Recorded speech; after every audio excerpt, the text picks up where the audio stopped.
Donc, section 2.1, on va voir les lois des logarithmes. Donc, on va ajouter deux lois des logarithmes à celles qu'on connaissait déjà. On les appelle respectivement la loi du produit puis la loi du quotient.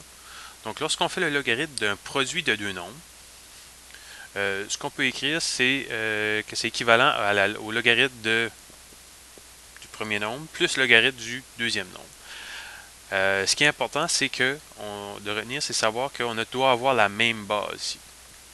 La relation fonctionne dans les deux sens, donc c'est-à-dire qu'on peut prendre le log de m fois n et le remplacer par cette chose-là, mais on peut aussi faire l'inverse, donc prendre une somme et l'écrire comme étant un produit.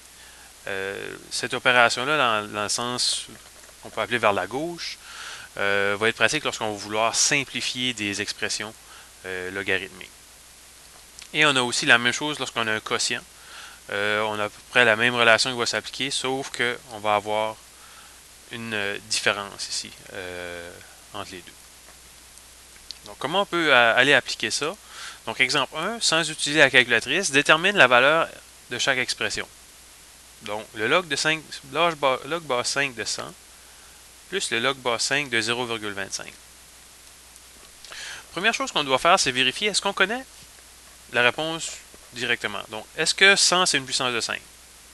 Donc, 5 à la 1 ça donne 5, 5 à la 2 c'est 25, 5 à la 3 c'est 125. Donc, 100 n'est pas une puissance de 5. Puis même chose pour 0,25 qui est un quart. Donc, un quart ce n'est pas une puissance de 5. Donc, ce qu'on va essayer de faire, c'est voir est-ce qu'on peut combiner ces deux logarithmes-là ensemble. Puis, on peut effectivement le faire. Donc, on va l'utiliser dans le sens plus réducteur. Donc, on va dire que c'est le log bas 5 du produit, donc de 100 fois 0,25. Donc, ce que ça va nous donner, c'est le log bas 5 de 25. Et là, on peut aller l'évaluer. 5 exposant quoi nous donne 25? C'est 5 exposant 2.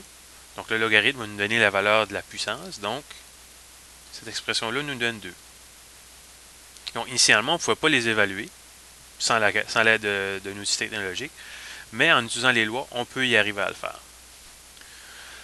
À la B, on va avoir le même principe. Donc, 12, ce n'est pas une puissance de 2. Même chose pour 384.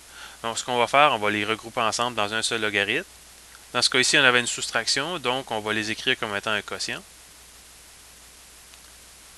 Donc, ça va nous faire le log base 2 de 32. Et là, on se demande à quelle puissance on doit placer 2 pour obtenir 32. C'est 2 exposant 5, donc le résultat va être égal à 5.